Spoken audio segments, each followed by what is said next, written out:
El criminalista nocturno.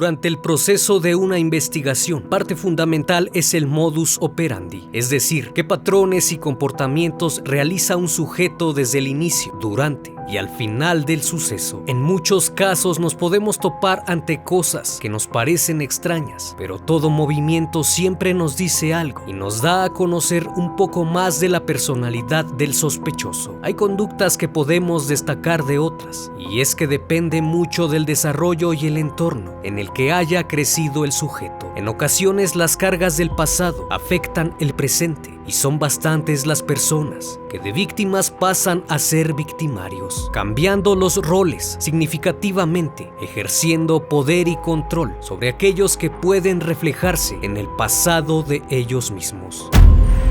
Durante los años de 2009 a 2015, en diferentes puntos de la ciudad, fueron encontrados hallazgos terroríficos. Sin embargo, no habían notado relación alguna entre ellos, hasta que, a mediados de noviembre del 2015, dos personas aparecieron en un mismo lugar a escasos metros de un arroyo seco.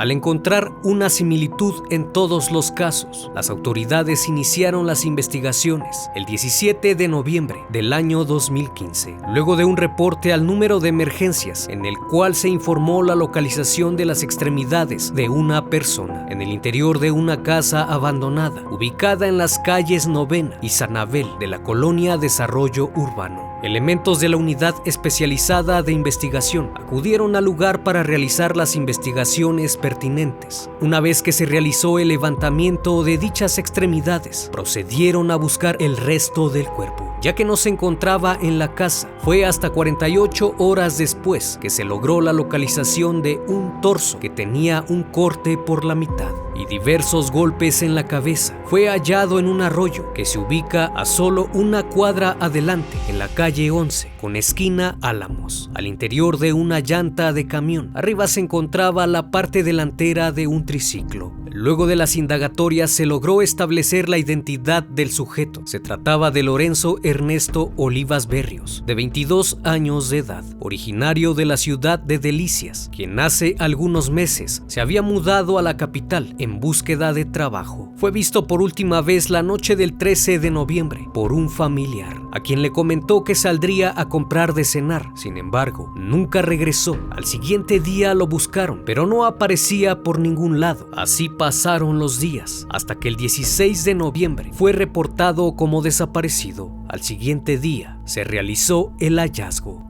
De acuerdo con la investigación, el joven acudió a un bar en donde se encontró con Andrés Castillo, quien luego de una charla lo acompañó a su domicilio, un cuarto que rentaba en una vecindad en la calle San Abel, número 903, donde le ofreció sustancias ilícitas. Al ver que se encontraba bajo el influjo de las drogas, comenzaron a discutir. Este lo golpeó y después abusó de él. Posteriormente tomó un martillo y lo golpeó en la cabeza hasta que su cráneo se fracturó. Después procedió a cortar el cuerpo con una cegueta. Se dirigió al baño, donde lavó las extremidades para que al trasladarlas no dejara rastros. Luego del acontecimiento, Castillo acudió con uno de sus amigos, a quien le pidió lo acompañara a su casa. Ya en el lugar le confesó lo sucedido. Sin embargo, amenazó al joven con hacerle lo mismo si no lo ayudaba a ocultar los restos. Al verse obligado, trasladaron el cuerpo al arroyo. No obstante, al regresar al domicilio, Andrés obligó al testigo a tener intimidad. Luego lo ayudó a limpiar y a pintar las paredes, ya que se habían manchado de sangre. Al transcurso de unos días, desalojó el cuarto que rentaba. Luego le pidió asilo a otro de sus amigos, el cual habitaba en la calle 11, número 6841, en la colonia Desarrollo Urbano, donde se albergó. Posterior a eso, el 13 de diciembre del mismo año, fue hallado otro cuerpo en el mismo arroyo. De igual forma, se encontraba al interior de una llanta. Había sido cortado únicamente de las piernas, las cuales se encontraban envueltas en una cobija. Lo inquietante fue que arriba del cuerpo fue colocada la parte trasera del mismo carrito de juguete que se había encontrado en el primer crimen. Esta vez se trataba de Daniel Alfonso Rodríguez Morales, de 22 años, de apodo El Troya, quien fue visto por última vez caminando por la calle unas horas antes de su hallazgo. De acuerdo con el reporte de la Fiscalía, Rodríguez Morales fue agredido la noche del 12 de diciembre al interior de la casa en la calle 11, donde vivía Castillo desde hace un mes. Durante una reunión que tenían, comenzaron a discutir, pues se encontraba bajo el influjo de las drogas. Golpeó a Daniel en la cabeza con una roca hasta que lo privó de la vida, en presencia del joven que le había ayudado anteriormente a deshacerse de la primera víctima, así como en presencia de su anfitrión. Al ver tal suceso, amenazó a ambos de que les haría lo mismo si decían algo. Entonces sacudió por la misma cegueta que utilizó para cortar los cuerpos. Posteriormente lo trasladó en una carretilla en la que cargó los restos hasta el mismo lugar donde un mes antes había dejado a Lorenzo Olivas. Al analizar los cortes en ambos cuerpos y al ver la posición de los mismos, así como el hallazgo del mismo carro de juguete, se determinó que indudablemente habían sido cometidos por la misma persona. Días después, el 18 de diciembre, fue localizado otro cuerpo en una de las habitaciones del mismo domicilio. La víctima, Fernando Valles Gandarilla, quien desapareció el mismo día que Daniel Rodríguez. Más tarde, Jesús Valles Gandarilla declararía que su hermano había visitado a Andrés Castillo antes de desaparecer. Al ver que su hermano no regresaba, le preguntó al agresor si sabía sobre su paradero, pero este le dijo que su hermano se había marchado de su casa y no sabía dónde estaba. Jesús Valles le creyó, pues pensó que su hermano ya se había cansado de él y lo había abandonado, ya que Fernando lo cuidaba, pues Jesús había perdido ambas piernas en un accidente.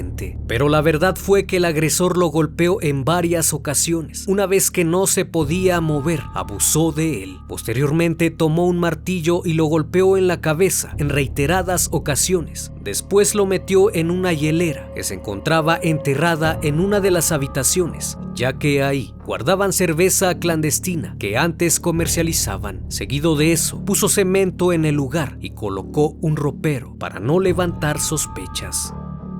En este punto de la investigación era preocupante la serie de sucesos que estaban ocurriendo en esa colonia, que los llevó a centrar toda la atención posible para esclarecer los hechos. Nadie se imaginaba que Andrés Castillo era el responsable de tales actos, hasta que la mañana del 5 de enero del año 2016, la policía detuvo a Andrés Castillo, de 35 años de edad, en la colonia Vistas de Cerro Grande, en el municipio de Chihuahua, Chihuahua, por posesión de cristal. Se encontraba en esos momentos trabajando como albañil en una construcción. En el interrogatorio se dieron cuenta de que el sujeto vivía exactamente donde habían ocurrido los crímenes, así que le cuestionaron sobre dichos acontecimientos. Una vez que vio que lo iban a investigar, confesó haber privado de la vida a 3 personas, las cuales se habían encontrado cerca de la misma zona donde él habitaba. Al día siguiente, 6 de enero de 2016, la Fiscalía General del Estado dio a conocer la detención del probable sospechoso vinculado con el asesinato de 3 hombres desmembrados hallados al sur de Chihuahua en noviembre y diciembre del 2015. Se trataba de Andrés Ulises Castillo Villarreal, alias El Cholo, de 35 años de edad,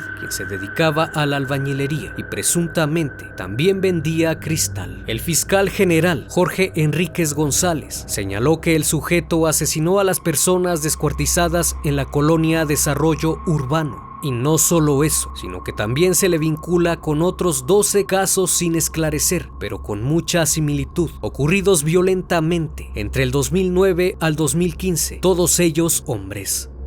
De acuerdo a las investigaciones, utilizaba siempre el mismo modus operandi. Las víctimas eran seducidas con la promesa de consumir algo de cristal. Después iban al domicilio de Andrés Castillo. Una vez bajo sus efectos, los golpeaba con un objeto contundente en la cabeza. Luego de eso, abusaba de ellos. Posteriormente los asesinaba. Tomaba una cegueta, misma que fue usada para todas sus víctimas, y procedía a cortar las extremidades para finalmente esparcir sus cuerpos en lugares abandonados. En algunas víctimas fueron hallados carros de juguete que en un principio se pensó podrían tener relación con el robo de vehículos en la ciudad, pero luego de varios interrogatorios, algo que llamó sumamente la atención de este caso fue lo que Andrés Castillo declaró, pues mencionó que de niño había sufrido abuso por parte de una persona. Una vez que terminaba de estar con él, el atacante le obsequiaba un carro de juguete para que no dijera nada. El carro era muy similar al que dejó cerca de sus víctimas, lo que indica que posiblemente los carros de juguete representaban los regalos que le hacían de niño, evidenciando una carga emocional que va arrastrando desde su infancia y que en determinado momento pasó de ser víctima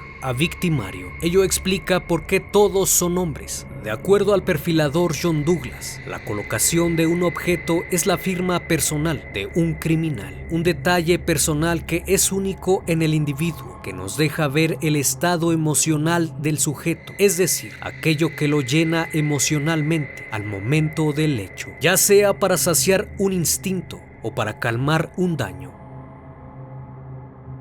En el cateo de los dos domicilios se lograron obtener pruebas importantes que más adelante en el proceso sirvieron como evidencia para el esclarecimiento de los hechos. Al interior se encontraron cobijas y trapos en las que estaban enredados los cuerpos, así como bolsas de polietileno que contenían las extremidades encontradas, guantes de látex, manchas hemáticas localizadas en pisos y paredes, pintura con la que trató de cubrir huellas, así como la cegueta metálica con la que cercenó los cuerpos y la que días después había pintado en color verde para disimular las manchas hemáticas. Se encontraron también las partes del juguete infantil que dejó junto a los cuerpos. La carreta que utilizó para el transporte también fue hallada, zapatos en color negro y la credencial de una empresa de seguridad privada con fotografía a nombre de Andrés Ulises Castillo. Todos los objetos que se encontraron tenían manchas de sangre. Una vez que se realizó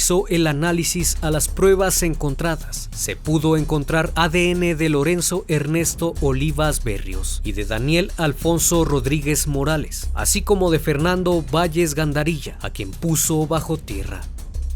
Durante la audiencia de vinculación a proceso, un testigo declaró ante el Ministerio Público que fue agredido por Andrés Castillo. Dicho testigo fue el joven a quien pidió ayuda para tirar los restos al arroyo. Este mencionó que Andrés se presentó en su casa en la madrugada para solicitarle un favor. Mencionó que se encontraba agitado y ebrio al entrar a su domicilio. Vio el cuerpo a la mitad de un sujeto en el baño. Luego lo amenazó que si no le ayudaba sería el próximo, añadiendo que no era el primer crimen que cometía, ya que le dijo que era un asesino en serie y que si estaba en libertad era porque nunca había dejado cabos sueltos. Una vez que lo dejaron en el arroyo, le confesó al joven que le gustaban los hombres y que si había acabado con él fue porque se quiso imponer en la intimidad. Luego de contarle esto, abusó de él, dejándole muy en claro que después del acto tenían que ser inseparables y que si él notaba distanciamiento, lo tomaría como una traición, situación que se pagaba con sangre. Tras esto, el imputado le dijo a su víctima que a él le gustaba asesinar por placer y que siempre hacía un trabajo limpio, por eso no lo habían agarrado. Una vez que vio todas las pruebas en su contra, decidió confesar algunos otros crímenes que, según la fiscalía, podría tratarse de 20 personas a quienes privó de la vida. El perito en psicología forense mencionó que Andrés Castillo es un psicópata desordenado cuyas características son impulsivas y desorganizadas, no únicamente en los delitos, donde dejaba mucha evidencia, sino también en su vida personal. Finalmente, el 5 de diciembre del 2017, al término del juicio oral, el agente del Ministerio Público presentó pruebas sólidas, como periciales, testimoniales y de genética. A pesar de confesar haber cometido por lo menos 12 asesinatos, solo se le comprobaron 3 y un abuso, por lo que fue sentenciado a 120 años de prisión.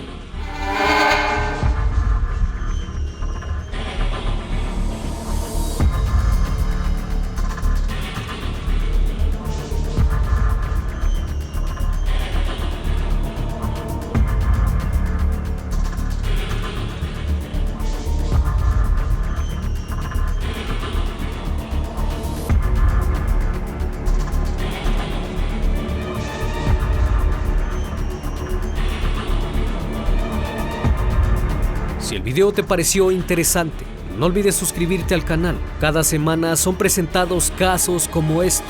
Cada caso es presentado con el mayor respeto posible. Esto es El Criminalista Nocturno. Hasta la próxima emisión.